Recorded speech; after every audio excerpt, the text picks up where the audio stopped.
When the food ran out, the city began to eat itself. It was November 1941, and Leningrad, once the jewel of the Russian Empire, had become a prison.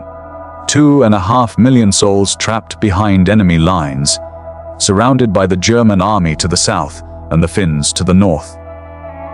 The roads were cut, the railways destroyed, and the last supply routes had fallen silent. Inside the city, starvation crept through every home like an invisible plague. Bread rations fell to 4 ounces a day, and even that wasn't real bread anymore. It was made of anything that could fill the stomach: sawdust, cellulose, wallpaper paste, even animal feed. People would scrape the dried glue from the back of wallpaper, boil it, and sip it slowly, pretending it was soup. The winter was only beginning, but already, Leningrad was dying. Hitler had made his intentions brutally clear.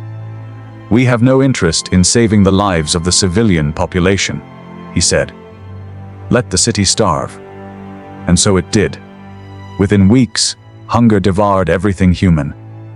People ate their pets. They boiled leather belts and chewed on the soles of their boots. They tore bark from trees, ground it up, and mixed it with water. Rubles became useless. There was nothing left to buy. The only currency that mattered was food. A crust of bread was worth more than gold. And then, when even that disappeared, something far darker emerged. Seen down in the ruins of the city. 5-year-old Yevgenia Buyanova held her sister's hand as they hurried through the frozen streets. The wind cut through their clothes like knives. They were on their way to the market, where the last scraps of food could sometimes be traded for clothing, furniture, or anything of value. But this was no ordinary market. It was a place of desperation, a barter ground for the dying, and it was dangerous. Rumors spread through the city like wildfire. People were being murdered for their ration cards. Children were disappearing. The hunger, they said, was driving people insane. When a woman approached Yevgenia and offered her candy, she didn't hesitate. The faint memory of sweetness flashed through her mind, and she reached out. Then came the scream. Her sister, Maya, running through the crowd, shouting her name. The woman vanished as quickly as she appeared. Yevgenia didn't understand what had just happened. But Maya did. In a city where cats and dogs had already vanished from the streets, where glue and leather were all that remained to eat, the next step was unthinkable. Human beings were beginning to prey on one another. That was the second month of the siege. There were more than 800 days still to come. To understand how the city reached this point, we have to go back a few months. On June 22, 1941, the largest invasion force in human history crossed the Soviet border. Operation Barbarossa.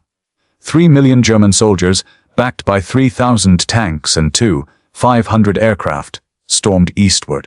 Finland and Romania joined in, turning the war into a multi-front assault on the Soviet Union. By September, the German Army Group North was closing in on Leningrad. From the north came the Finns, reclaiming land lost in the Winter War.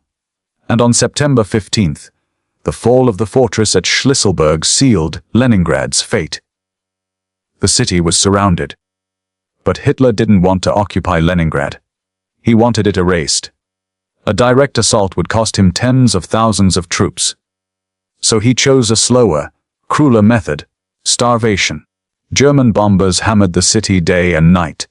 Hospitals, homes, and supply depots were all targeted. 1,000 people died in a single day from air raids alone. The goal wasn't victory. It was annihilation. The Germans tightened the noose, cutting supply lines and shelling any movement near the city. But to the east lay one glimmer of hope: Lake Ladoga. The lake was vast, frozen in winter, and open in summer. Across it, the Soviets could try to ferry supplies into the city. It became known as the Road of Life. Even so, the supplies that got through were pitifully small. By December, Food rations had dropped to almost nothing. Factories shut down. People collapsed on the streets, frozen where they fell. And then came the diary entries that revealed what starvation truly meant. An 11-year-old girl named Tanya Savacheva kept a small notebook during the siege. In it, she wrote the names of her family members and the days they died. Grandma died January 25th. Lika died March 5th at 5 in the morning. Savachevs, all dead. Only Tanya remains. Tanya was evacuated before the siege ended, but she never recovered. She died of disease 2 years later. She was 14. Her diary became one of the most haunting relics of the siege. The story of a child documenting her own extinction. But Tanya's story was just one among hundreds of thousands. People died in their apartments, at their workplaces, even in line waiting for food. Entire families froze together under blankets, their last breaths mingling in the cold air. The smell of death filled the streets, and yet the city did not surrender. By early 1942, desperation had turned to madness. Police records show that more than 500 people were arrested for cannibalism. Some killed strangers. Others killed their own family members. One mother murdered her toddler to feed her 3 other children. A husband killed his wife to keep his nieces alive. A survivor named Alexander Mikhailovich remembered being approached by a woman who promised him sweets and bread. He followed her to her apartment. His aunt saw and called a policeman. When they searched the woman's home, they found human remains, some already cooked. She was executed on the spot. Alexander was 7 years old. For those who didn't turn to such horrors, madness came in other forms. One woman wrote in her diary that she felt her head expanding, as if it would burst from her shoulders. "Am I losing my mind?" she wrote. Others turned to grim humor to survive. A father overheard his daughters singing a twisted version of a nursery rhyme.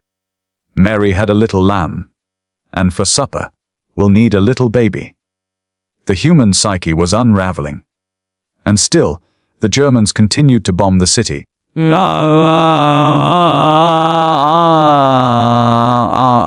Then came a glimmer of hope, or what passed for hope in Leningrad. In November 1941, Soviet engineers tested the frozen surface of Lake Ladoga. If they could cross it, they could bring supplies into the city. The first attempt was suicidal. The ice was thin, cracking under every step, and enemy planes circled overhead. But somehow, a small group of scouts made it across. And that was enough. Soon, the Road of Life was born. A makeshift highway of ice stretching across the lake. Trucks carried flour, grain, and ammunition into the city and carried out the sick, the dying, and the young. But even the Road of Life claimed its own victims. The ice groaned under the weight of vehicles. Shells rained down from German artillery. Convoys were shattered mid-crossing, trucks plunging through the ice into freezing black water. Still, they came. Day after day. By December, nearly 1,000 tons of supplies were reaching Leningrad each day. Barely enough to keep it alive, but just enough to prevent its death.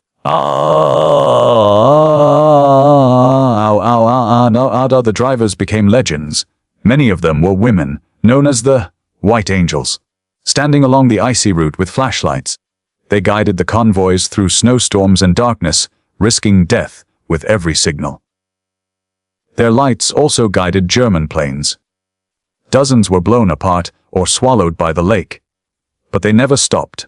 One truck driver recalled seeing another vehicle ahead of him vanish into the ice. The hole sealed behind it like a mouth, and all that remained was a ripple on the surface. "There was no time to stop," he said. "If we hesitated, we would all die." The Road of Life kept Leningrad breathing. Barely. By spring, the ice melted, and supplies were ferried by boat. Citizens planted vegetables in parks, in courtyards, even on rooftops. They called them victory gardens. But this was no victory. It was survival by inches. When the next winter came, everyone knew that if the siege wasn't broken, there would be nothing left to save.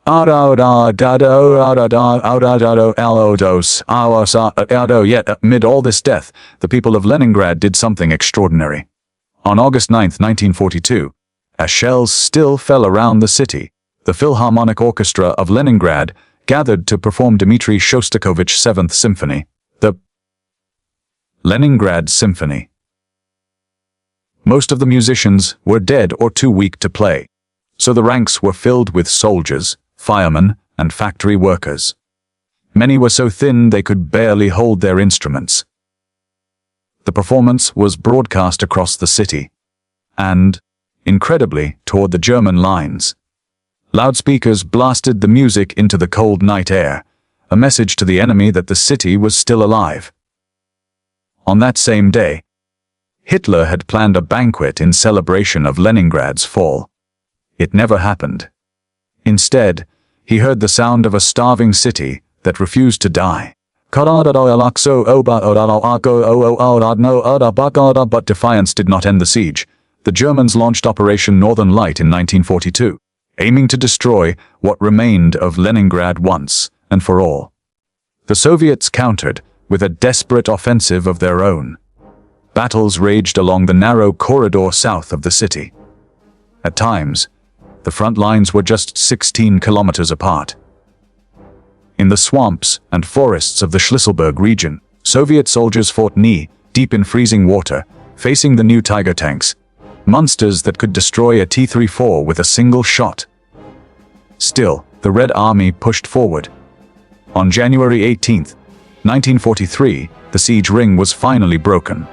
After more than 500 days, Soviet forces from the Leningrad and Volkhov fronts linked up, carving a 10-kilometer corridor through the German lines. For the first time in 2 years, Leningrad was connected to the rest of the Soviet Union. That night, windows across the city opened for the first time in memory. People wept. Music drifted through the streets. Radios played patriotic songs. The announcement came over the airwaves. The ring has been broken. The road to the motherland is open. But even that victory came at a staggering cost. Over 100,000 Soviet soldiers were killed in the operation. The siege wasn't lifted. Not yet. The Germans still occupied land south of the city, and the Finns held firm to the north. The bombardments continued for another year. Thousands more civilians died even after the city was freer. Finally, in January 1944, 872 days after it began, the siege of Leningrad was officially over. When Soviet troops entered the city, they found corpses still frozen in the streets, houses half collapsed, and people too weak to celebrate. The official death toll was over 1 million, but most historians agree it was much higher, perhaps 1.5 million. At least 1/3 of the city's population had perished. Those who survived did so through an unthinkable combination of endurance, faith, and sheer chance. One survivor recalled how a stranger once gave him a piece of bread when he was starving. Bread that could have meant the difference between that man's life or death. Bread, he said, was like gold, and he gave it to me. Another, the same Yevgenia Boyanova, who had once nearly been kidnapped in the street, grew up, went to school, married, and eventually moved to the United States. She lived into old age, but she never forgot what she had seen. "We survived by having compassion," she said. "Even when there was nothing left, we shared The Siege of Leningrad remains one of the darkest chapters in human history. A story of cruelty beyond imagination, but also of defiance beyond reason. It showed what happens when civilization collapses, when hunger strips away everything human. Yet, even then, something survived. In the depths of starvation, people still wrote music. They still painted. They still shared bread. A child's diary, a symphony, a single act of kindness. These became proof that even when the city ate itself, its soul remained. Leningrad was not a victory. It was a wound. But from that wound came a lesson humanity still struggles to learn. That war is not only fought with guns and bombs. It's fought in kitchens, in basements, in the hollow space between hunger and hope. And when the world forgot them, the people of Leningrad refused to die quietly. Because even in a city that ate itself, humanity somehow endured. History often remembers Leningrad for its suffering, but maybe we should remember it for its endurance. Even when the rations were gone, when families were boiling wallpaper glue just to stay alive, there were still people sharing what little they had. A crust of bread, a kind word, a song played on a broken violin. That's what truly kept the city alive. Not tanks, not guns, but compassion. And when we look back on this story, we see something more than tragedy. We see the unbreakable core of what it means to be human. Because the moment we stop caring for each other is the moment we lose everything worth fighting for. Pause. Let the emotion breathe. If you thought the Siege of Leningrad was humanity at its breaking point, wait until you see what happened in Stalingrad, where the Red Army turned the tide of the entire war.